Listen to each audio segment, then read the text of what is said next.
talentuosité unique et un lointain.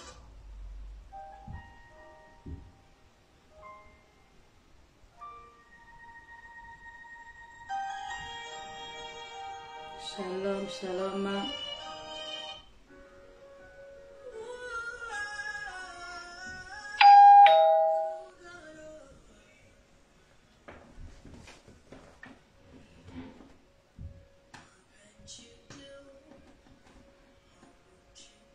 Shalom, shalom, shalom à vous.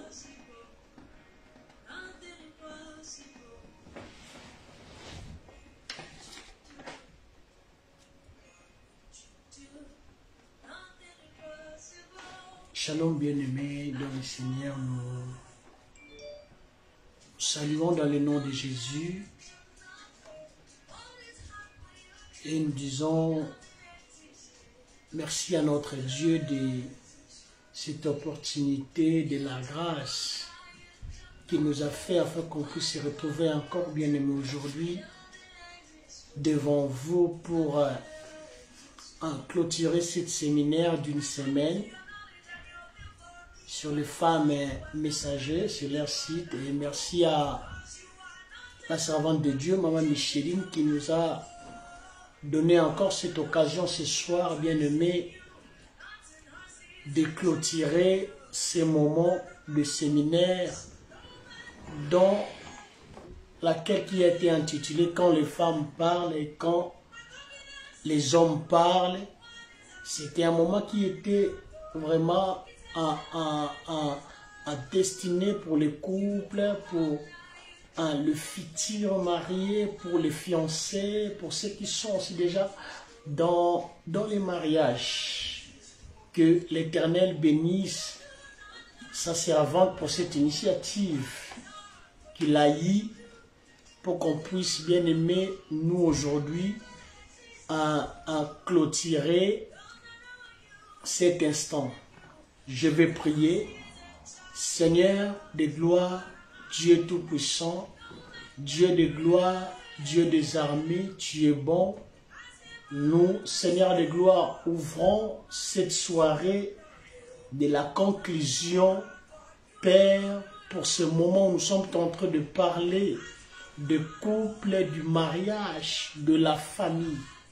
Seigneur, que ta main nous accompagne, Seigneur, que ta main nous dirige.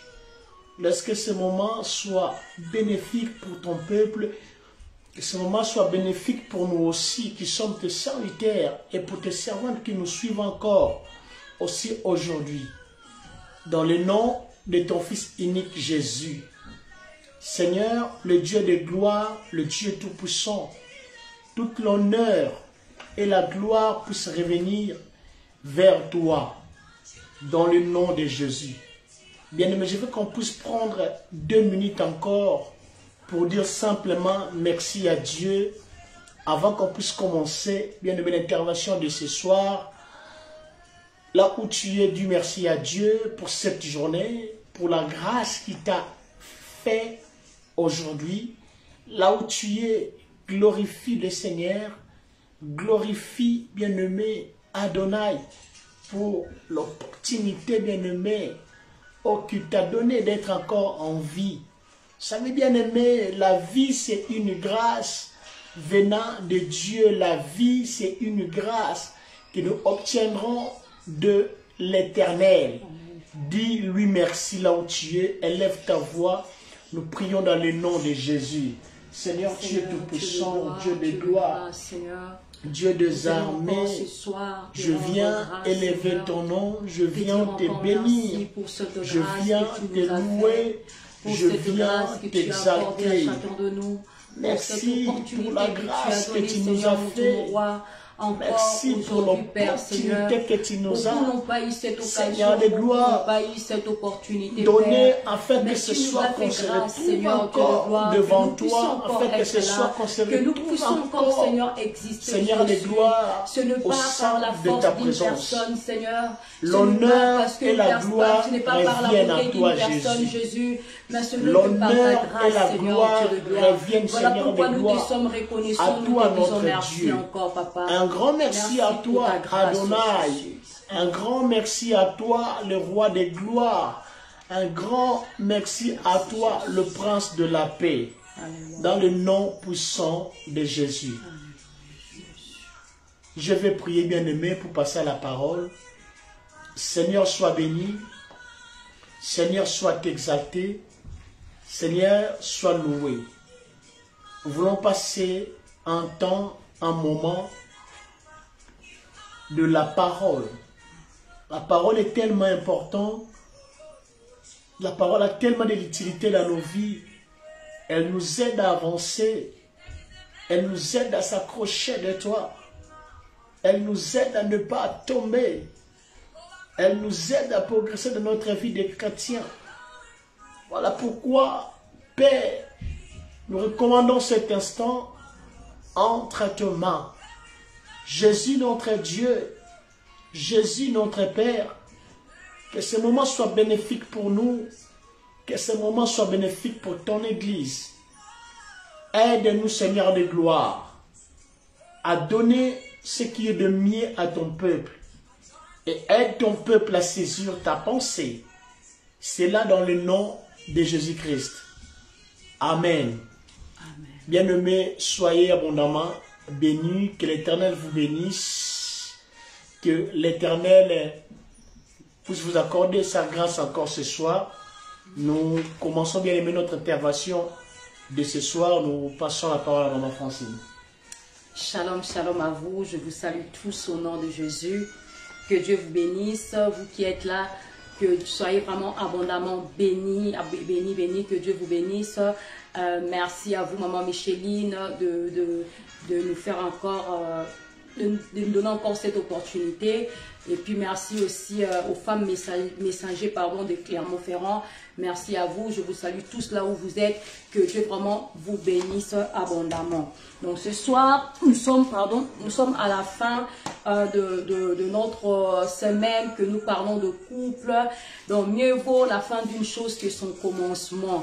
Je sais que pendant ces temps, pendant cette semaine, on a eu à parler de couple, on a eu à parler de femmes, de hommes équilibrés. Vous savez, la parole de Dieu ne sort jamais en vain. Si Dieu a permis que nous puissions parler toute cette semaine de ces thèmes, parce qu'il a quelque chose à faire, il a quelque chose à faire dans la vie d'une personne, il a quelque chose à faire dans la vie d'un couple. Et je crois ce soir que cette personne-là, c'est toi, et je crois ce soir que ces couples-là, c'est toi que Dieu veut parler ce soir. On a eu à nous présenter déjà depuis, je me présente encore pour ceux qui ne nous connaissent pas. Donc nous sommes couple Quintala, Pasteur Ézéchiel et moi je suis la sœur Francine Quintala. Donc nous sommes mariés, donc depuis 12 ans aujourd'hui, 12 ans cette année que nous sommes mariés. Mais ce soir, nous ne voulons pas parler de nous, nous ne voulons pas parler de notre couple, mais ce soir, je voulais vous présenter un couple qui est parfait, un couple modèle, un couple à qui nous tous, nous pouvons s'appuyer, nous puissions prendre comme modèle. Ce soir, je voulais nous présenter ce couple, Jésus-Christ et son Église, et son épouse, qui est l'Église, qui est un modèle parfait d'un couple. Qui est un modèle parfait, un modèle à suivre pour tout un chacun de nous, pour un couple, pour que nos couples soient équilibrés, pour que nos couples soient bien. Nous devons suivre ce modèle qui est le couple parfait, le couple de Jésus-Christ et son Église et son épouse qui est l'Église. Donc sans plus tarder, nous allons lire un texte ce soir que nous connaissons tous. Nous sommes dans le livre de Éphésiens 5, verset 23 jusqu'au verset 33. Donc, Éphésiens 5, verset 23 jusqu'au verset 33. Je vais lire la parole du Seigneur. Je lis la parole du Seigneur. Car le mari est le chef de la femme, comme Christ est le chef de l'Église, qui est son corps dont il est sauveur. Or, de même que l'Église est soumise à Christ, les femmes aussi doivent être à leur mari en toutes choses. Marie, aimez vos femmes, comme Christ a aimé l'Église et s'est livré lui-même pour elle, afin de la sanctifier par la parole, après l'avoir purifiée par le baptême d'eau, afin de faire paraître devant lui cette église glorieuse, sans tache, ni ride, ni rien de semblable, mais sainte et irrépréhensible. C'est ainsi que le mari doit aimer leur femme comme leur propre corps. Celui qui aime sa femme s'aime lui-même. Car jamais personne n'a haï sa propre chair, mais il la nourrit et en prend soin, comme Christ le fait pour l'Église. Parce que nous sommes membres de son corps, c'est pourquoi l'homme quittera son père et sa mère, s'attachera à sa femme, et les deux deviendront une seule chair. C'est la parole du Seigneur. Là, nous venons de lire dans le livre d'Éphésiens, c'est que la parole nous dit: Marie, aimez vos femmes et femmes, soyez soumises. Donc, on a eu à parler toute cette semaine déjà. On a eu de papas qui sont passés, de mamans. On a eu à parler pour ces sujets d'amour, de la soumission, à aimer. On a parlé de l'équilibre de l'homme, de l'équilibre de la femme. Mais ce soir, moi, je voulais parler vraiment de l'équilibre d'un couple. Parce que nous sommes en train, on a parlé de l'équilibre de l'homme et de la femme à part. Mais nous voulons parler de l'équilibre d'un couple. Un couple équilibré. Donc, la Bible nous dit que non, Marie, aimez vos femmes et femmes, soyez soumises. Donc, nous voyons que Christ nous appelle à s'aimer. Même la soumission, c'est une façon d'aimer, c'est une façon d'amour d'aimer. Et cet amour que Christ est en train de nous demander, Dieu est en train de nous demander, pardon, c'est l'amour que Christ a montré à l'Église. C'est l'amour que Christ nous a montré. Donc, Christ est l'époux parfait. Donc Christ nous montre, nous a montré cet amour. La Bible nous dit: Dieu tant aimé le monde, il a donné. Donc l'amour, on ne peut pas parler de l'amour sans pour autant donner. Quand on parle de l'amour, on parle de donner. Donc l'amour, l'homme doit donner à la femme. Donc la femme aussi doit donner aussi à l'homme. Donc quand on se marie, ce n'est pas pour notre propre bien à nous ou on ne se marie pas pour notre propre bien. Quand on se marie, c'est pour prendre soin de l'autre, c'est pour le bien de l'autre. Donc moi je suis là, je suis mariée, c'est pour prendre soin de mon mari, et mon mari aussi doit me prendre soin de moi, me rendre aussi heureuse. Moi aussi je dois le rendre heureuse. C'est ça un couple. Nous devons donner tout ce que nous avons, donner notre bonheur à l'autre, donner notre temps à l'autre. C'est ça l'amour. C'est ça dans l'amour. Et dans cet amour-là, et dans cet amour, et dans cette soumission, qui est aussi une preuve d'amour, dans cette soumission, qui est aussi une preuve d'amour, donc un couple, pour être équilibré, un couple équilibré doit être un couple qui est fidèle. Donc la fidélité doit régner dans un couple. Parce que la fidélité, c'est le respect de la parole, le respect de la promesse qu'on a eu à faire. Quand on se marie, devant le parent, devant la mairie, devant l'église, on a eu de promesses à faire. On s'est fait de promesses qu'on sera, on a eu à faire de promesses à prendre soin de l'un et de l'autre. Donc dans le mariage, vu que nous devons être fidèles. Dans la fidélité, donc faire en sorte que le couple soit équilibré. Quand l'un et l'autre est fidèle, quand la femme est fidèle, donc cela fera en sorte que le couple soit équilibré. Quand l'homme aussi est fidèle, cela fera en sorte que l'église puisse être équilibrée. Donc Jésus lui-même, il est fidèle envers l'église. Jésus n'a pas eu à chercher d'autres femmes, mais Jésus est fidèle à l'église. Peu importe la manière dont l'église peut se comporter, mais Jésus reste toujours fidèle à l'église. Donc il reste fidèle à l'église. Nous aussi, peu importe ce que nous sommes, nous devons avoir cette fidélité à rester fidèles l'un à l'autre. Donc rester fidèle dans notre couple permet l'équilibre dans un couple. Donc je voulais ouvrir un parenthèse. Donc l'équilibre d'un couple ne dépend pas de la richesse. Les autres vont penser que oui, pour être équilibré, il faut être riche, il faut avoir de biens. Vous pouvez dormir même par terre, même avoir même un tapis pour dormir. Mais le couple peut être équilibré. Ce n'est pas la richesse qui fait que le couple soit équilibré. Ce n'est pas les enfants aussi qui font en sorte que le couple soit équilibré. Les enfants, c'est Dieu qui donne. Mais le couple doit d'abord être équilibré avant même la venue des enfants. Avant même la venue des enfants. Donc nous devons être un couple fidèle. C'est ça que Christ nous montre. Christ nous montre, Christ est fidèle à l'épouse, il est fidèle à l'église. Donc Christ ne laissera pas l'église pour aller chercher une autre femme. Non, il ne cherchera pas une autre femme. Jésus-Christ reste fidèle à l'église. Donc voilà, nous aussi, tant que de couple, nous devons prendre ces modèles-là, un modèle qui est Christ, un modèle parfait. Comme je l'ai dit au début, Jésus et l'église est un modèle de couple qui peut être un modèle de couple parfait que nous devons vraiment imiter. Je vais aller vraiment un peu trop vite pour laisser la parole aussi au pasteur. Donc un couple équilibré, c'est un couple aussi qui doit avoir une vie de prière ensemble. Nous devons avoir le temps de prendre le temps de prier ensemble. La spiritualité est tellement importante. Vous savez, dans un couple, ce n'est pas seulement deux personnes, mais un couple, c'est trois personnes. Et cette troisième personne qui est invisible, ces trois personnes n'est que Jésus-Christ. Donc il nous dit, la corde de trois fils ne se rompt pas facilement. Dans un couple, quand on met Jésus-Christ au milieu d'un couple, ces couples-là, quel que soit le problème qui peut arriver, quelle que soit la tempête qui peut être là, quelle que soit la situation difficile qui peut être là, vu qu'il y a une troisième personne qui est Jésus-Christ, il y a une troisième personne, qu'on met une troisième personne dans un couple qui est Jésus-Christ, vous allez voir, peu importe ce qui peut arriver, ce couple-là ne va pas se rompre facilement. Ça va rester stable, peu importe le situation. Dans un mariage, donc à trois personnes dans le mariage. Ce n'est pas seulement vous deux, mais il y a une troisième personne que nous ne voyons pas. Il y a une troisième personne qui est invisible, qui est Jésus-Christ.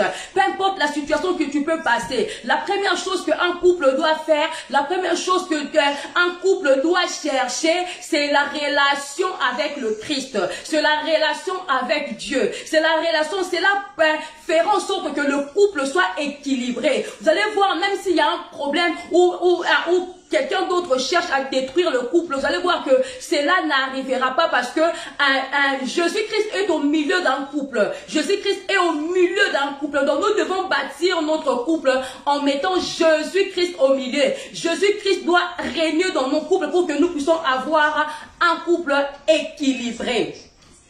Pour que nous puissions avoir un couple équilibré, c'est tellement important. Nous voyons des couples aujourd'hui qui se battent, qui font des choses qui n'honorent pas Dieu, qui font de n'importe quoi parce qu'ils n'ont pas Christ. Un couple qui a Christ, il saura que quand nous avons un problème, ils sauront se mettre à genoux et chercher Dieu. Ils sauront que quand nous avons un problème, ils sauront que non, on doit régler ce problème. Nous ne devons pas dormir avec la colère. Je ne dois pas aller chercher ailleurs. Je ne dois pas mentir ma femme. Je ne dois pas faire je ne sais pas quoi, mais je dois chercher Dieu. Peu importe ce qui peut régner dans ma maison, je dois chercher Dieu parce que Dieu reste la priorité. Il reste le premier conseiller. Le premier conseiller d'un couple doit rester Dieu. Le premier conseiller d'un couple doit rester Jésus-Christ. Oui, c'est bien, on peut avoir de parrains. Nous avons de parrains, nous avons d'autres couples qu'on peut avoir. Mais le premier conseiller d'un couple, si on a de problèmes à qui nous pouvons vraiment parler, ce n'est que Jésus-Christ qui peut mieux nous orienter. Ce n'est que le Saint-Esprit qui peut bien nous conduire, qui peut bien nous façonner, qui peut bien faire en sorte que nos défauts deviennent aussi de qualité. Donc ce n'est que en Christ en fait. Ce n'est qu'en Christ que nous pouvons trouver ces choses-là. Voilà pourquoi nous devons, notre fondement, la fondation d'un couple doit être basée en Christ. Si le fondement est bien bâti, vous allez voir que la maison, quand elle va commencer à grandir, ça sera solide parce qu'il y a une fondation qui est Jésus-Christ. Il y a une fondation qui est Jésus-Christ. Et je voulais parler aussi de la troisième chose que beaucoup, on n'a pas eu à parler ici pendant toute cette semaine. Je voulais parler aussi d'un couple équilibré, de parler de la sexualité. C'est quelque chose que nous les chrétiens, on trouve vraiment que c'est comment je peux dire ça,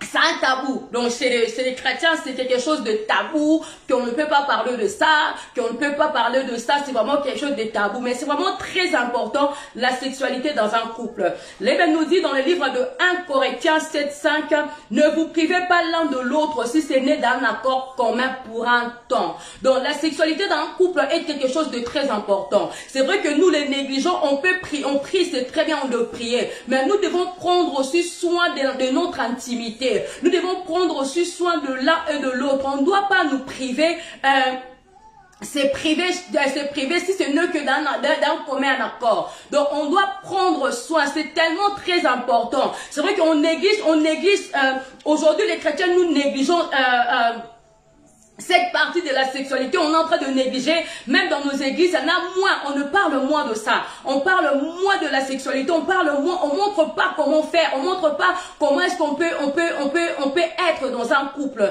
Mais c'est quelque chose qui est très important. Elle nous dit que non, le corps de la femme n'appartient plus à la femme, le corps de l'homme n'appartient plus à l'homme. Donc, nous devons pas se priver, on doit prendre soin de notre sexualité dans un couple. On doit prendre soin de nous, prendre soin de la sexualité dans notre couple. On ne peut pas rester pendant 1 mois, pendant 2 mois, vous êtes dans une même maison, mais vous vous touchez même plus. Dans une même maison, vous passez même pas de temps d'intimité. On passe même pas ce temps-là. On cherche seulement à faire autre chose. On essaye de faire autre chose au lieu d'être en intimité. Intimité, c'est tellement très important. Cela fait en sorte que le couple soit équilibré. Oh, tu vois, vous allez voir dans un autre couple, vous allez voir que le mari ou la femme, peu importe le deux, devient très agressif. Vous savez, le manque de la sexualité dans un couple fait en sorte que l'autre devienne très agressif, très en colère. Vous n'allez pas comprendre, il se fâche tout le temps parce qu'il n'y a pas cette vie-là, il n'y a pas cette intimité-là.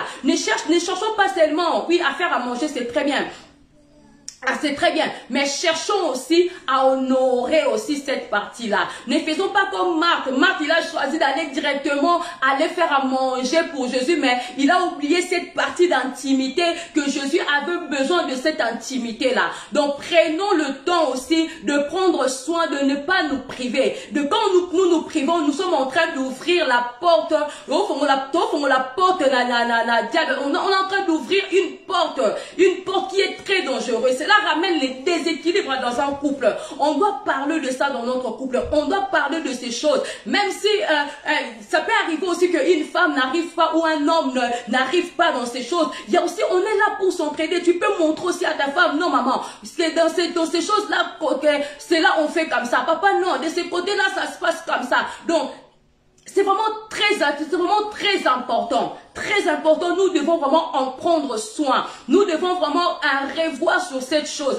Parler en langue, prier, c'est très bien. C'est très bien. Tout ça, ça fait l'équilibre dans un couple. Mais la vie de la sexualité, c'est vraiment aussi quelque chose de très important que nous devons aborder, que nous devons parler, même aux jeunes qui rentrent dans le mariage, ils doivent savoir déjà comment ça se passe là-bas. Même ceux qui sont dans le mariage, on doit déjà chercher à arranger. Si dans ces cas-là, tu n'arrives pas ou tu as des difficultés, tu peux aussi parler à ton mari ou chercher quelqu'un qui peut t'aider.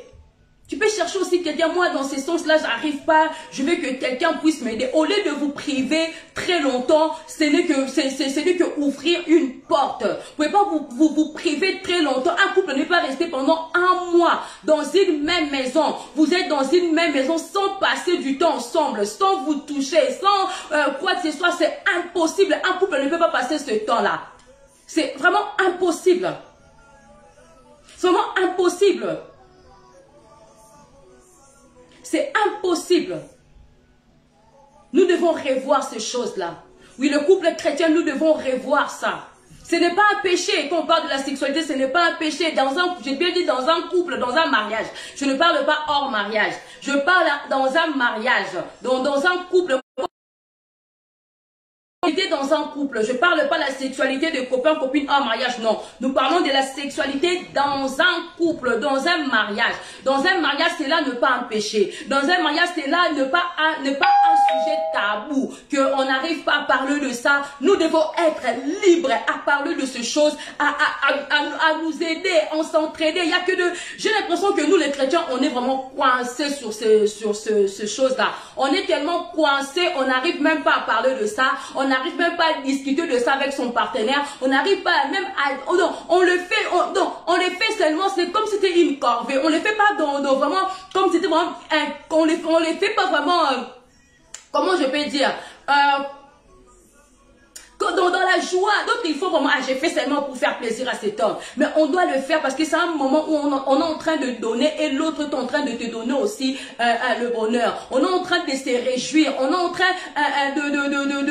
c'est un temps de deux personnes. Un autre temps à nous. Donc on doit prendre soin de ces choses. On doit vraiment prendre soin de ces choses pour que nos couples soient équilibrés. C'est tellement très important. Je vais laisser la parole au pasteur, vu le temps du pasteur.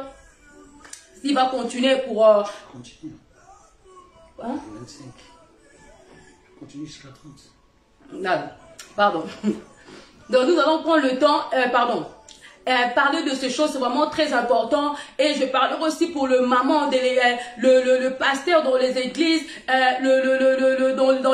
dans les églises, pardon, ayons le temps aussi de éduquer aussi. Parce que beaucoup de couples qui divorcent, si on peut parler de divorce dans le couple, le problème de la sexualité peut avoir même, je veux dire même 60% ou 70% dans les couples qui divorcent. Vous allez voir qu'ils auront du mal à vous expliquer pourquoi est-ce que vous vous séparez. La femme ne saura pas comment dire. L'homme aussi n'aura du mal à dire pourquoi. Parce que c'est un sujet tabou. C'est un sujet qu'on n'arrive même pas à exprimer. On n'arrive même pas à dire. Mais nous devons enlever ce mur-là en tant que le chrétien. Vous allez voir que dans le couple de païens, le couple, ils sont en train de vivre bien leur sexualité, pardon, de bien s'exprimer, de bien vivre.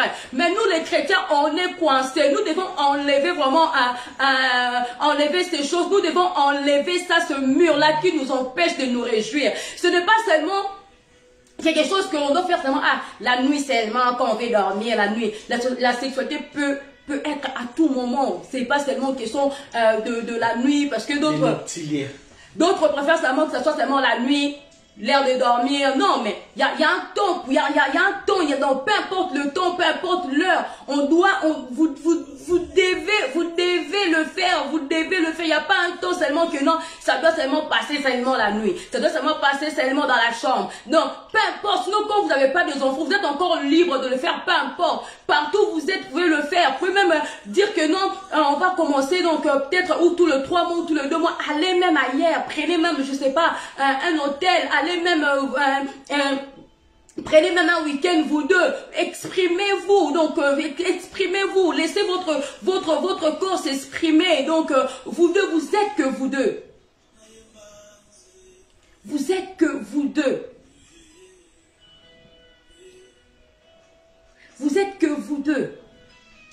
C'est vraiment très important. C'est vraiment très important, vraiment, j'invite vraiment le pasteur dans les églises, j'invite vraiment le responsable dans les églises. Nous devons parler de ça pour qu'un couple soit fort. On doit parler de ces choses parce que nos couples sont en train d'être déstabilisés à 70%, je le répète, c'est à cause de la sexualité. C'est à cause de ces choses que nos couples sont en train d'être déstabilisés. Nos couples sont en train, le manque de cette intimité-là, le manque de ces temps-là, le manque de prendre soin de l'un de l'autre, ces temps-là, il n'y a pas ce temps-là. On a seulement le temps le temps de prier. Prier, c'est très bien. Moi, je prie aussi. Je n'en disconviens pas. Le temps de prier, le temps de faire des jeûnes. Des fois, dans un couple, vous disputez, il n'y a même pas besoin de faire des jeûnes. Peut-être qu'il y a quelque chose qui manque en fait, que non, il y a seulement cette chose-là, cette intimité-là qui manque pour que le couple puisse être bien épanoui. Couple chrétien, réveillons-nous. Couple chrétien, changeons notre manière d'être, enlever cette barrière. Vous savez, quand on a l'intimité à deux, cela crée aussi de la complicité. Vous allez voir que ça crée de la joie à la maison, ça crée la complicité, ça crée tellement de l'ambiance, ça crée la confiance, ça crée, même les enfants vont sentir que non, mes parents sont bien, il y a de l'ambiance, vous allez voir, ça rigole, vous allez voir que ça donne, même les enfants sont bien, vous êtes bien apaisés parce que dans l'intimité, ça se passe tellement bien. Et ça se voit en fait, ça se voit aussi dans les visibles. Ça se voit aussi dans la maison, ça se voit aussi dans la vie des enfants. Quand vous êtes dans la maison, vous allez voir, il y a une ambiance, les gens ne vous comprennent même pas. Comment est-ce que vous jouez comme des enfants? Vous jouez comme des enfants parce que vous avez déjà une intimité à vous deux. Vous jouez comme des enfants parce que vous avez le temps de passer ensemble, vous êtes en train de vous connaître. Chrétiens, réveillons-nous. Nos couples sont en train de tomber. Ce n'est pas seulement le démon. Ce n'est pas seulement les liens. Ce n'est pas parce que seulement mon mari a été lié, mon mari a de liens. Mais non, mais toutes ces choses-là font en sorte que ça ramène les déséquilibres dans nos couples. Prenons le temps. Prenons le temps de prendre soin de l'autre. Prenons le temps de passer le temps ensemble. Prenons le temps de connaître l'autre, de savoir l'autre, de créer cette complicité. C'est tellement important. C'est tellement important le maman. C'est tellement important. Nous devons vraiment prendre soin de ces choses. Nous devons prendre vraiment en parler de ces choses, même pour nos jeunes filles. En parler de tout ça pour préparer même le jeune fille, préparer même le mari pour le fiancé, même pour le mariage. Nous devons parler de ça. Des fois, le jeune fille arrive dans le mariage, il voit que l'homme, toutes les semaines, il demande, il comprend pas. Le mariage, c'est tout le temps comme ça. Mais parce qu'il n'a pas été préparé à ça. On doit parler de ça. On doit parler qu'en tant que chrétien, nous ne devons pas nous priver. Quand tu prives l'autre, tu es en train d'ouvrir la porte pour que l'autre puisse sortir dehors. Donc, réveillons-nous, le chrétien. Équilibrons nos couples. Donnez de l'équilibre dans notre couple par la prière. Donnons l'équilibre dans notre couple par notre fidélité. Donnons l'équilibre dans notre couple, dans notre intimité aussi. C'est tellement important. Soyons le modèle de ceux qui viennent après. Soyons le modèle de ceux qui vont venir. Soyons le modèle de ceux qui nous voient.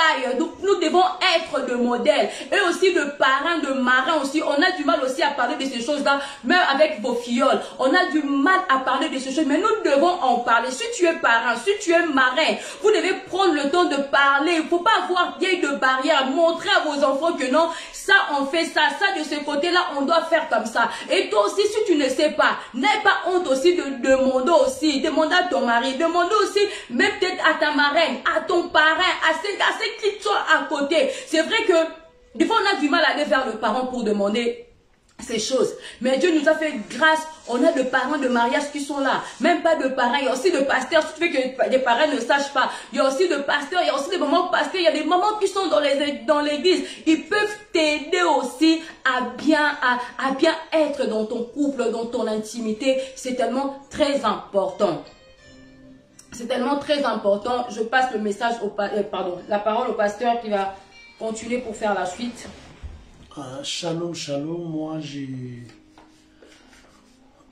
peux quand même juste commenter un petit peu de ce que Maman Francine vient de nous dire. Je vais juste mettre un petit commentaire par rapport à ça. Vous savez, bien aimé, il y a des fois les chrétiens, nous avons un petit tabou. Surtout pour ce qui concerne la sexualité. Vous savez, la sexualité, si je peux le dire, elle contient 40% dans un couple. Si de ce côté-là, on n'arrive pas, ou si de ce côté-là, on est en train de priver l'autre de ce qui lui appartient, de ce qu'il en a besoin, de ses plaisirs, de ses désirs, on est en train d'ouvrir une porte de l'infidélité. Et bien aimé, vous savez, de ce côté-là, je conseille aux mariés de le faire bien, vraiment très bien. Jusqu'à leur satisfaction, ce n'est pas un péché. Parce qu'ils sont en train de faire quelque chose qui est très reconnu. Bon, moi, ce soir, je vais plus aller dans le cadre d'un conseil. Je vais plus aller dans le cadre de remettre un peu le pendule à l'air. Les hommes de Dieu qui sont là avec nous, les servantes de Dieu qui sont là avec nous, je pense que ça sera un moment d'interpellation pour nous tous. Parce que, bien aimé, nous sommes dans une société où les valeurs sont renversées. Tellement, bien aimé, les valeurs sont renversées. Le diable est en train tellement de travailler, il renverse même la morale de toute la société. Aujourd'hui, vous allez voir que, bien aimé, des choses qui sont bien deviennent des choses qui ne sont pas bien. Des choses qui sont mauvaises deviennent des choses, bien aimées, de valeur de la société. Bien aimé, je quitte même la société. Bien aimé, vous allez voir que même l'Église commence à prendre la couleur de la société. Donc, des choses mauvaises même qui sont à la contre de la parole de Dieu, la société l'approuve. Vous allez voir que, bien aimé, l'Église aussi est en train d'approuver cela, bien aimé. Et bien aimé, non pas seulement l'Église, mais cela aussi, bien aimé, va descendre jusque dans nos couples. Bien aimé, les choses sont tellement renversées, les valeurs se sont tellement renversées. Vous allez voir aujourd'hui que même le mariage n'a plus d'importance. Le mariage devient quelque chose d'inutile. Le mariage devient quelque chose, bien aimé, que les hommes peuvent jouer avec. Or, bien aimé, celui qui a institué le mariage, c'est Dieu. Le promoteur du mariage, bien aimé, c'est le Seigneur lui-même, bien aimé. C'est le Seigneur lui-même. Il est l'instituteur, bien aimé, du mariage. Il est, bien aimé, le créateur du mariage. C'est lui qui l'a créé, bien aimé.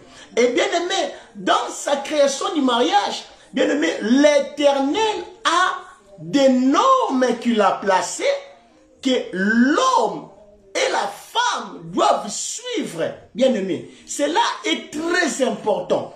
Les valeurs sont tellement renversées, bien aimé, à tel point que on peut voir, bien aimé, une personne qui s'engage dans le mariage.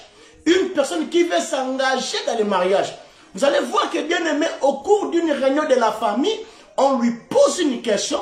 La personne dit que oui, papa, je vais me marier. Mais le jour où ça ne va pas marcher, je laisse tomber. Donc, les gens se marient pour que, bien aimé, les jours où ça ne marchera pas, ils vont laisser tomber. Bien aimé dans le Seigneur, je vais rappeler à tous, je vais rappeler à tout le monde aujourd'hui, enfants de Dieu, serviteurs de Dieu, servantes de Dieu, on ne se marie pas pour divorcer. Amen. Dieu n'a pas conçu le mariage pour que le mariage puisse finir sa course dans le divorce. Non, bien aimé. Vous allez voir, bien aimé, les jours où on se marie, où, bien aimé, nous venons devant les hommes de Dieu, quand on nous impose le main, on a un discours que chacun de nous fait. Et nous disons ceci que je t'aime, je t'aimerai, jusqu'à ce que la mort nous sépare. Bien aimé, cette déclaration a tellement de l'influence sur nous.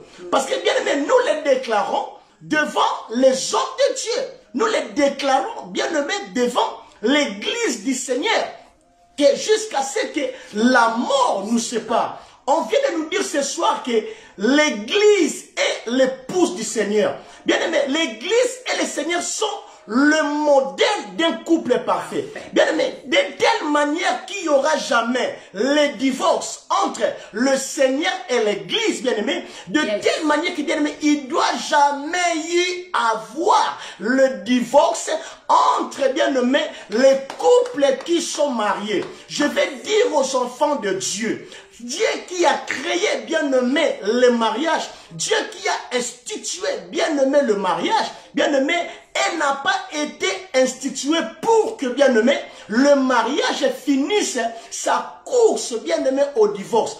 Quand on se marie, on ne divorce pas. Voilà la raison pour laquelle, bien-aimé, il faut bien faire son choix. Il faut que chacun de nous, bien-aimés, puisse réfléchir à bien faire son choix. On ne se marie pas pour divorcer, pour se remarier. Bien-aimé, ça n'existe pas. Ce n'est pas la parole de Dieu. Nous sommes dans le livre de 1 Corinthiens, chapitre 7. Je vais commencer, bien-aimé, au verset 10. Bien-aimé, la parole de Dieu est contre le divorce. La parole de Dieu, bien-aimé, est contre le divorce. Voilà pourquoi, bien-aimé, la Bible dit ceci. Bien-aimé, Jésus, quand tu lui parles de mariage, et bien-aimé, à la fin, il dit ceci, que personne ne sait pas ce que j'ai à jouer, bien-aimé. Quand on parle de personne, bien-aimé, souvent, on a tendance, bien-aimé, à dire que non, personne, c'est les autres. C'est les autres qui sont personnes. Non, bien-aimé. Dans ce qu'on a dit personne, la personne qui est mariée, la mariée, le marié, ils font partie dans le personne. Donc, bien aimé, cette loi-là les concerne. Personne n'a le droit de briser ce que Dieu a uni. Personne n'a le droit, bien aimé, d'interrompre, bien aimé, la course du mariage, bien aimé. Il n'y a qu'une chose, bien aimé, qui peut interrompre le mariage. Bien, Dieu ne permet qu'une chose pour, bien aimé, interrompre l'alliance du mariage, bien aimé. Le mariage, c'est une alliance. Donc, quand tu entres, bien aimé, seule la mort peut te faire sortir de cette alliance-là. Bien aimé, aucune raison ne peut te faire sortir, bien aimé, de cette alliance-là, bien-aimé. Personne ne peut te faire sortir de cette alliance-là. On ne divorce pas dans le mariage. Je vais dire aux jeunes sœurs qui ne sont pas encore mariées, je vais leur répéter. Bien-aimé, je le dirai tout le temps, bien-aimé. Il faut bien réfléchir. Et il faut bien faire son choix. Bien-aimé, tellement qu'on ne réfléchit pas, bien-aimé, tellement qu'on ne fait pas les bons choix, on finit toujours, bien-aimé, à divorcer. On ne se marie pas, bien-aimé, parce que l'autre s'est marié. On ne se marie pas pour monter dans une limousine. On ne se marie pas parce qu'on sent qu'on est en retard. On ne se marie pas, bien-aimé, parce que ma petite sœur s'est mariée, moi aussi je vais me marier. Non, bien-aimé. On se marie quand on sent que maintenant, je suis prêt. On se marie quand on sent que maintenant, je suis prête. Et bien-aimé, le mariage, bien-aimé, n'est pas fait pour les enfants. Le mariage, bien-aimé, c'est quelque chose qui est fait pour les adultes. Donc, une personne qui se sent maintenant que je suis adulte, je suis prêt. Maintenant que je dois m'engager dans le mariage. Ce n'est pas pour les enfants. 1 Corinthiens chapitre 7. Je prends le verset 10. Ici, Paul parle du mariage. Écoute le verset 10. Je suis là que bien-aimé pour donner un conseil aux enfants de Dieu, au peuple de Dieu bien-aimé. Nous sommes tellement entrés, bien-aimé, dans cette génération d'aujourd'hui, bien-aimé, nous renversons des valeurs. Bien-aimé, tu vas voir des gens sur Facebook dire aux gens, il y a sur le simité tika. Il va tika par rapport à quoi, bien-aimé? Sur le simité tika, bien-aimé, c'est quand il y a des copines de gauche à droite, là tu peux aller, bien-aimé. Quand tu es dans le lien du mariage, et simbate, tu dois faire l'effort, bien-aimé, de te réconcilier avec ton homme, de te réconcilier avec ta femme, pour que cela puisse marcher. Pourquoi? Parce que c'est ton choix. Chacun de nous doit assumer le choix que tu l'as fait. Cela est très important, Yaya. Nous devons être en Christ. Ce qui est simitetika, ça c'est pour les païens. Oh, et papa, Yaya, et l'homme ça c'est quel langage? Dans le mariage, on n'abandonne pas. Dans le mariage, on ne laisse pas. Dans le mariage, c'est le travail de deux personnes. Ils font en sorte qu'ils sont en train de travailler pour que les choses avancent. Pour que les choses avancent. Arrêtez, bien-aimé, avec le coach du Facebook. Quand tu vois que ça ne marche pas, il faut le laisser. Bien-aimé, la parole de Dieu n'a pas dit cela. Cela n'est pas pour les chrétiens. Cela n'est pas pour les chrétiens. Quand on s'engage dans le mariage, on s'engage pour la vie. On s'engage pour toute la vie. Bien-aimé, des fois, nous cherchons à se marier sans se rendre montre que, bien aimé, le mariage est un chemin où on ne peut pas faire demi-tour. Bien aimé, il faut réfléchir pour prendre son engagement. Il faut réfléchir pour ne pas, bien aimé, faire marche en arrière. Bien aimé, je conclue, bien aimé, par ce conseil, bien aimé, aujourd'hui. Je vais conseiller encore, bien aimé, le peuple de Dieu. On doit savoir cela, bien aimé. On n'a pas les droits. Quand 1 Corinthiens chapitre 10, verset 10. À ceux qui sont mariés, j'ordonne, non pas moi. Là, Paul est en train de parler. Il ordonne. Mais il dit non pas moi. Il dit je vais ordonner. Mais ce n'est pas mon ordonnance à moi. Mais il dit, mais le Seigneur, que la femme ne sépare point de son mari. Il dit à ceux qui sont mariés, je vais ordonner. Mais ce n'est pas moi qui ordonne.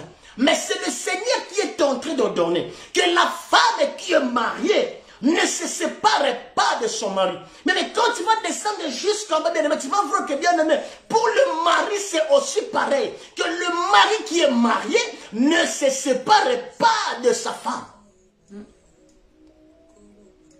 C'est lui qui se sépare de sa femme.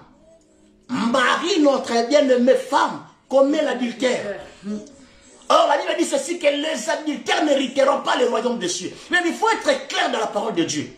Il faut interpréter la parole de Dieu comme il est. Il faut dire des choses, bien aimées, dans la parole comme le Seigneur l'a placée, comme le Seigneur l'a mise. Il n'y a pas de remariage. On a que bien aimé à se remarier à une seule droit si l'autre bien aimé meurt. Parce que bien aimé, il n'y a pas l'alliance deux fois. L'alliance c'est une fois. L'alliance avec le Seigneur se fait une fois. Bien aimé, l'alliance bien aimé avec bien aimé l'homme dans le mariage se fait une fois. C'est une fois que Jésus est monté sur la croix, bien aimé, pour verser son sang, qui est bien aimé l'image de l'alliance avec l'église. Jésus ne montera plus une deuxième fois. Or, bien aimé, nous avons dit ceci, que le modèle parfait du mariage, c'est le mariage de Christ et l'église. Et l'église dans le pays. Un jour, les Juifs ont posé une question à Jésus. Il dit ceci, que si la femme commet l'adultère, on doit les répudier, on doit les chasser. Ils ont dit tant de choses à la femme.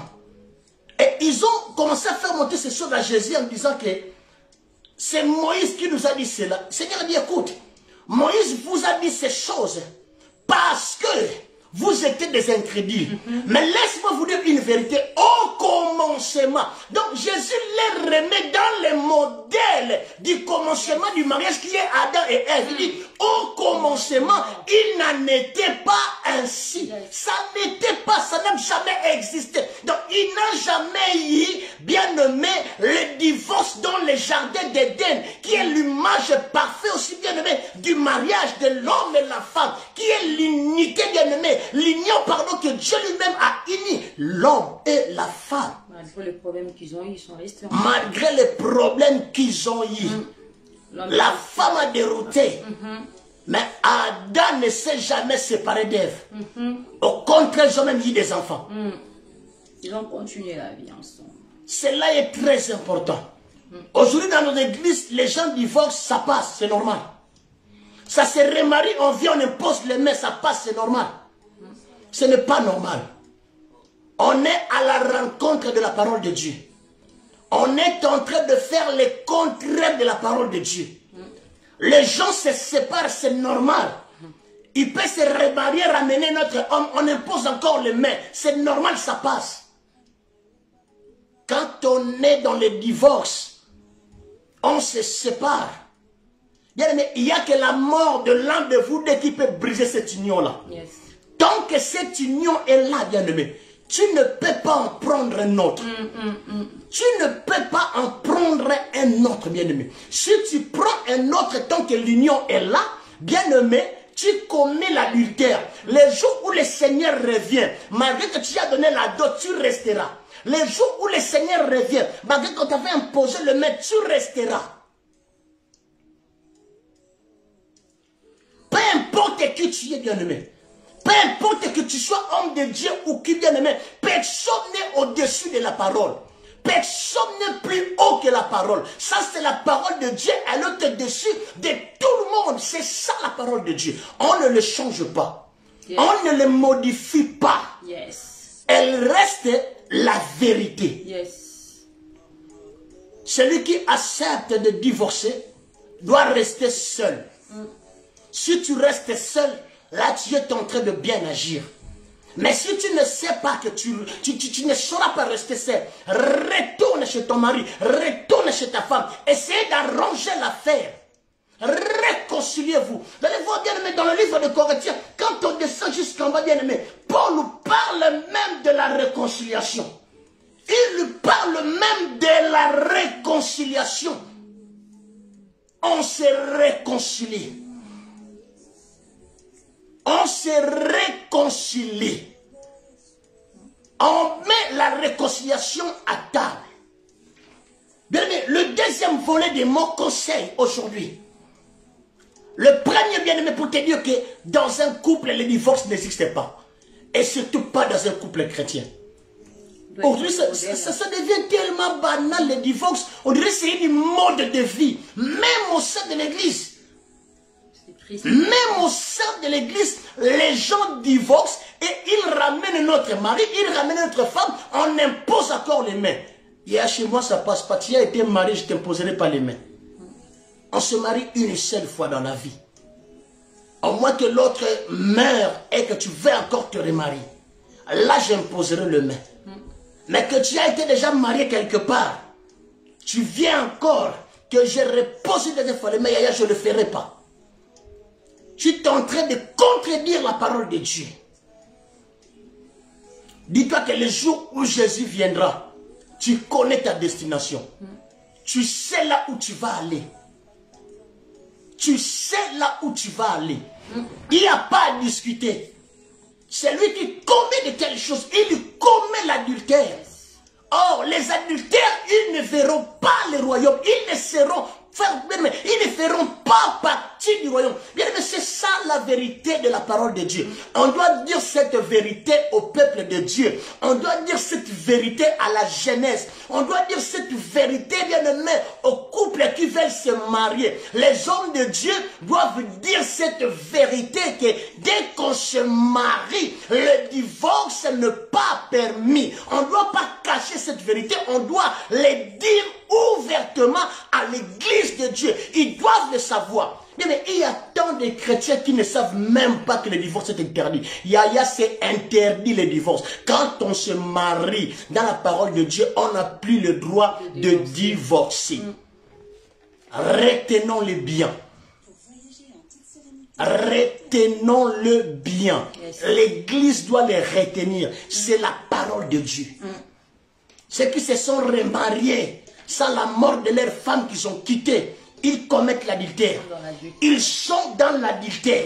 Ils vivent dans l'adultère. Qu'ils soient bishop, archibishop, archipape, archi-qui, je ne sais pas bien, mais personne n'est au-dessus de la parole de Dieu. Ils sont dans l'adultère. C'est ça la parole de Dieu.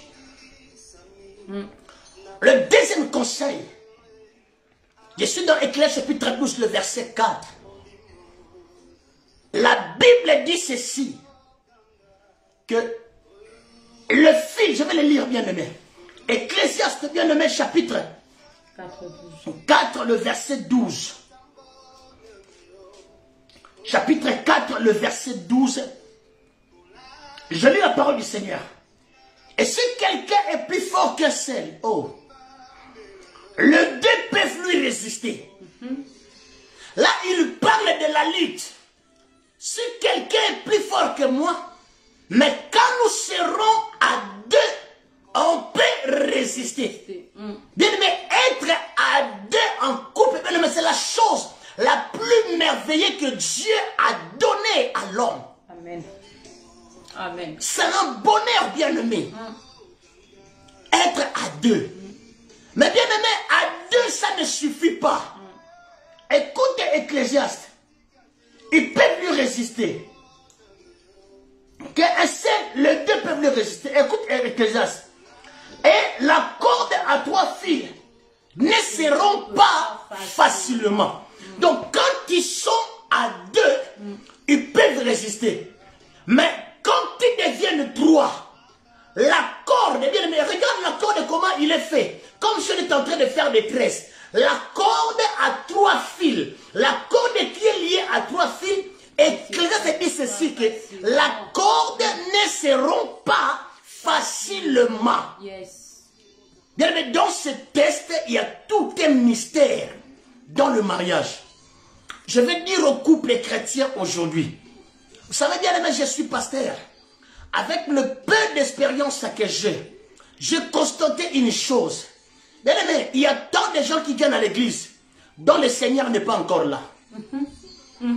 Il y a tant de gens qui viennent à l'église dont le Seigneur n'est pas encore assis.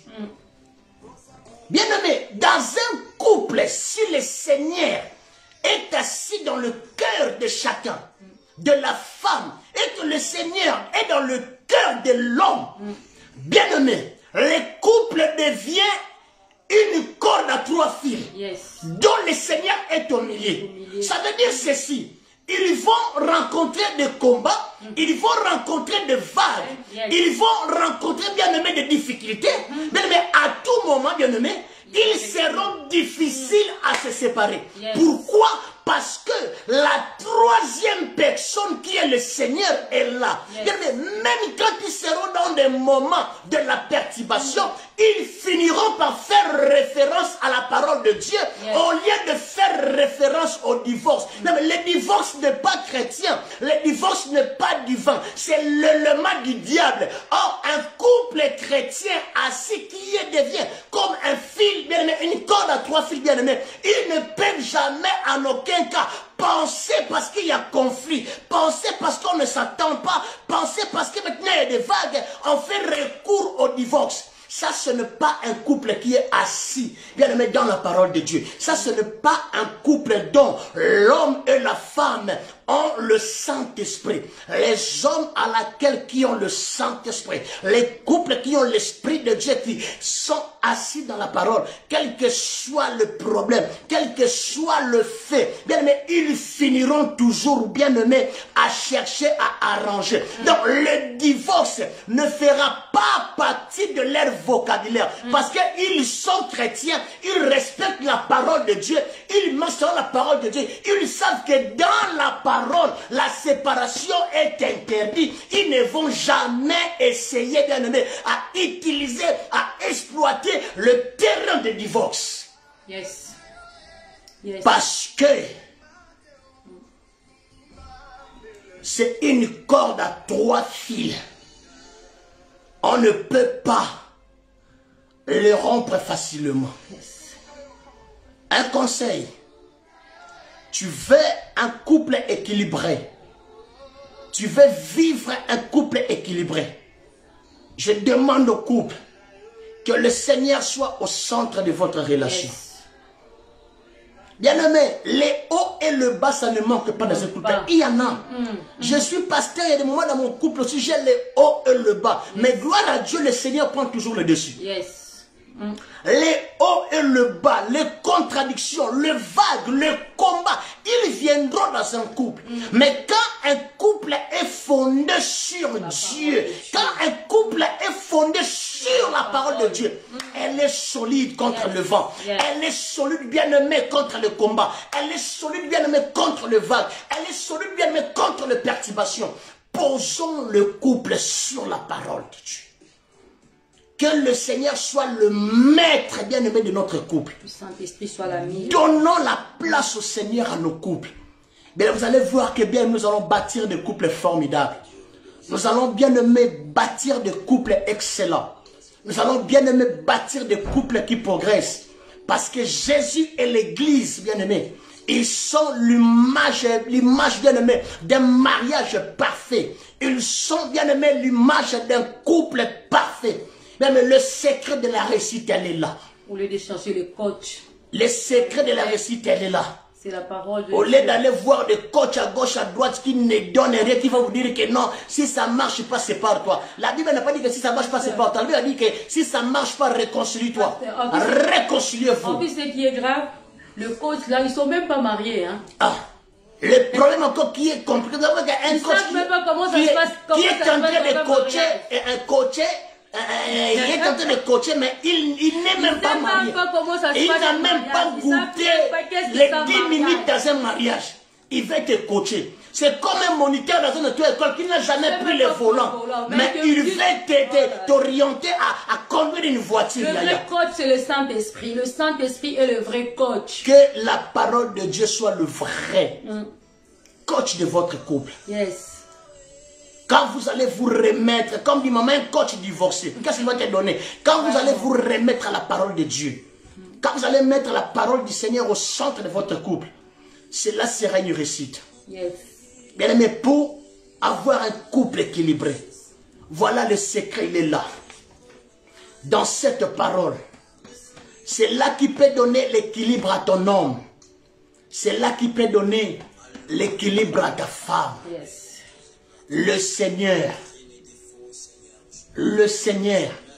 Vous allez voir dans 1 Corinthiens chapitre 7 que je viens de lire. Continuez à lire jusqu'au verset 13. Prends le verset 10 jusqu'au verset. Vous allez voir bien aimé. Paul parle même des couples croyants et des couples non croyants. Il jauge sur les deux couples. Il a même conseillé à la fin que il préfère que celui qui est chrétien, celle qui est chrétien, de prendre un mari qui est chrétien parce qu'ils sont en train de partager la même foi. Ils sont dans la même croyance pour que ça ne puisse pas être un combat, pour que ça ne puisse pas être même une difficulté dans un couple. Yes. Cela est très important. Il n'y a pas un autre conseil que je te donne. La première des choses que je vais te dire, c'est que le divorce n'est pas autorisé dans la parole de Dieu. On ne se marie pas pour finir dans le divorce. Le mariage n'a pas été conçu par Dieu pour finir par un divorce. Le divorce est le synonyme de l'échec. Donc on n'a pas réussi, voilà pourquoi on se sépare. C'est l'échec. Or, Dieu n'est pas dans les échecs. Dieu ne construit pas une chose pour que ça échoue. Quand Dieu institue quelque chose, c'est pour la réussite. Le divorce, bien aimé, c'est un échec. Or, l'échec ne peut pas être aux côtés de Dieu. Donc, Dieu ne fait pas quelque chose pour que ça puisse échouer. Or, le mariage a été institué, bien aimé, a été créé, fait par Dieu lui-même. C'est Dieu le promoteur du mariage. Bien aimé, si Dieu est le promoteur, d'où viendra le chèque?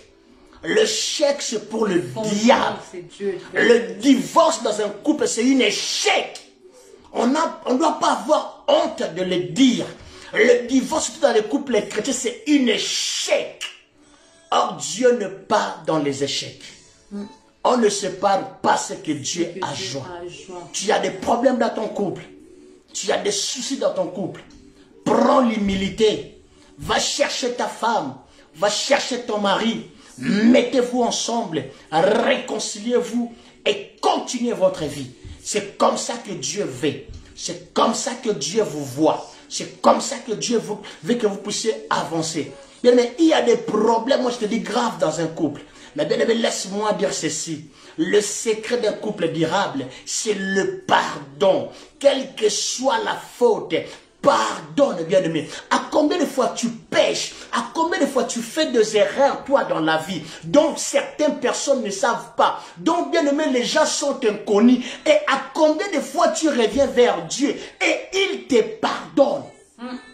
Il te pardonne. Pourquoi pas pardonner l'autre? Pourquoi pas porter un cœur de pardon? La deuxième façon, bien-aimé, de pardonner. Toi aussi qui es fautif, reconnais aussi tes fautes. Dis aussi pardon à l'autre, bien-aimé. Cela arrangera la chose. Cela, bien-aimé, ramènera le couple au sommet. Cela, bien-aimé, ramènera que le couple soit le modèle du couple bien-aimé du Christ. La deuxième chose que je t'ai dit, bien-aimé, le deuxième secret, c'est que le Christ soit la base de ton couple.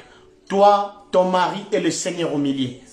Et bien-aimé, dès que ça sera ainsi, ça sera comme, bien-aimé, le fil à 3 cordes. Bien, une corde à 3 fils, bien-aimés, qui ne seront pas facilement, dont Ecclésiaste nous a parlé, bien-aimés.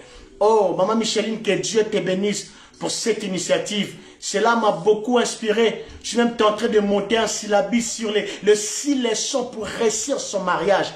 on donnera cela à l'église de Dieu pour qu'ils puissent en bénéficier. Franchement, maman, cette activité m'a beaucoup inspiré. M'a vraiment inspiré. À un moment, j'étais en train de prier. Dieu me dit que cette année, j'ai prié beaucoup pour le couple. Je ne sais pas pourquoi. Bien aimé, vous savez, les couples chrétiens ont tellement de problèmes.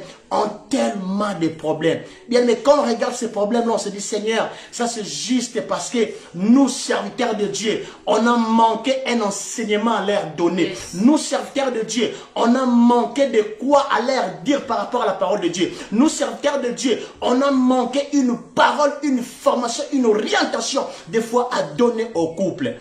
Servant de Dieu, maman Micheline, que Dieu te bénisse pour cette initiative. Il faut le prendre de temps en temps parce que nos couples chrétiens, ils sont en train de souffrir. Nos couples chrétiens, ils sont allés, des fois, dans le mur. Ils ne savent plus quoi faire. Ils sont désorientés, désemparés par certaines situations. Et ils ont besoin d'écouter la parole de Dieu. Ils ont besoin d'être guidés. Ils ont besoin d'être orientés. Que l'Éternel vous bénisse. Nous allons prier. Nous allons prier, bien-aimés. Toi qui es couple, je vais bien aimer là où nous sommes. Nous allons prendre un petit moment, juste 5 minutes dans la prière. Bien-aimé, nous allons dire au Seigneur qu'il puisse apporter son aide sur les couples bien-aimés qui ont des soucis. Des couples chrétiens qui ont des soucis. Des couples chrétiens qui sont au bord du divorce. Des couples chrétiens qui sont au bord de la séparation. Nous allons demander au Seigneur qu'il puisse aider les couples. Nous allons demander au Seigneur que sa grâce, sa paix, bien-aimé, inonde les familles là où les couples sont en trouble. Oh bien-aimé, quand le couple est dans les troubles, bien-aimé, les troubles, bien-aimé, ne restent pas seulement dans le couple. Les troubles, bien-aimé, descendent jusqu'aux enfants. Les enfants sont désemparés. Les enfants ne savent plus quoi faire. Les enfants sont traumatisés parce que la porte est ouverte au diable à la maison. Parce que le chèque est là à la porte de la maison. Parce que les parents sont en gouffre. Les divorces là, il est en train de se prononcer. Est-ce qu'on peut demander la paix? Est-ce qu'on peut demander la grâce de Dieu? Est-ce qu'on peut demander la main de Dieu? Prions dans le nom de Jésus. Gloria bashondorobre, yera basakarama ibradorobre, yeba sokorobra yababa, maraba boshondorobra kotorobre. Oh, ta servante a été inspirée, ta servante a été inspirée, ta servante a été inspirée. Le couple, Seigneur de gloire, c'est encore l'un des messages du moment. C'est encore l'un des messages du moment. Ton choix n'est pas que les couples se séparent. Ton choix n'est pas que les couples se séparent. Gloria bashok. Gloria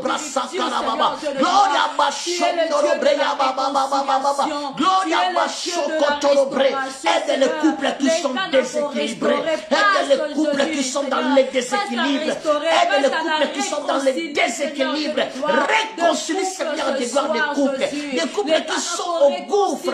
Des couples qui sont, Seigneur, des gloires. Oh Dieu, a impact le divorce. Que tu ramènes la paix. Gloria bashakarababa, Gloria bashondorobre sakarababa, Gloria basokorobre yarababo sondorobre, Gloria bamai broche kereme brasarababa, Gloria basokotoro brasarababa. Nous voulons avoir dans nos églises, Seigneur, les couples équilibrés, que tu ramènes Jéhovah juré, que tu ramènes le Dieu de grâce, oh la paix dans le couple, pour qu'on puisse retrouver l'amour, pour qu'on puisse retrouver l'équilibre. Que ta grâce descende, Seigneur de gloire, là où le diable est en train de détruire. Que ta grâce descende, Père éternel, là où le diable est en train de casser, de briser le couple, de briser le foyer. Fais descendre ta grâce. Yahweh, dans le nom de Jésus. Yahweh, dans le nom de Jésus. Bien-aimé, je vais prier Dieu. Seigneur, tu es tout-puissant. Yahweh, je te bénis. Je t'élève. Je t'exalte. Merci parce que tu as inspiré à ta servante. Oh Dieu, de cette une semaine quand les hommes et les femmes parlent. Seigneur, cet séminaire a été pour moi un point de contact qui a ouvert un grand enseignement en moi. Qui m'a enseigné aussi par rapport à mon couple. qui m'a ramené à réfléchir et m'a ramené, Seigneur de gloire, mon cœur sur certaines choses dans la parole de Dieu. Seigneur, bénis ta servante. Yahweh, le séminaire s'arrête, mais ta parole ne s'arrête jamais. Que la parole que ton peuple a écoutée, que la parole que ton peuple a écoutée, Jéhovah Jireh, que cela, Seigneur de gloire, on ne puisse jamais s'arrêter, que cela puisse retentir comme une sonnette dans leur cœur, que cela puisse retentir, Seigneur de gloire, comme un signal d'alarme dans leur cœur. Les couples qui étaient dans le désarroi, les couples qui étaient, Seigneur de gloire, dans les embuscades, dans le désordre où les diables sont en train de s'aimer la zizanie. Père éternel, le grand Dieu, qu'il revienne en paix, qu'il revienne en amour, que cet couple soit encore uni à jamais, que la force de l'amour unit encore, Jéhovah Jireh, les couples dans le nom de Jésus-Christ. Amen. Bien-aimés dans le Seigneur, soyez abondamment bénis. Nous vous aimons de tout notre cœur. Que l'Éternel bénisse sa servante, Maman Micheline, Amen. Pour cette grande inspiration. Maman, vous m'avez inspiré beaucoup de choses. Vous m'avez inspiré plusieurs choses. Ça, c'est encore un message de plus par rapport au message que j'ai eu au début de l'année pour le couple, qu'on doit aider le couple. Évangile Pierre, que Dieu vous bénisse pour votre intervention. C'était extraordinaire. J'ai tellement eu de choses. Et bien aimé, je vous bénis tous. Et je vous aime, bien-aimé, de tout mon cœur. Que Dieu bénisse en particulier son serviteur, notre frère Malik. Malik, je vous aime beaucoup. J'aime quand vous parlez tellement bien. Vous êtes un homme très inspiré. Quand vous parlez, vous m'inspirez. Que Dieu vous bénisse. Amen. Soyez abondamment bénis. Nous vous aimons. Dieu va faire grâce. Nous allons encore nous retrouver sur le Femmes Messagères. Que l'Éternel vous bénisse. Et merci Maman Micheline. Ciao, ciao. Merci à Maman Micheline pour la confiance. Que Dieu vous bénisse.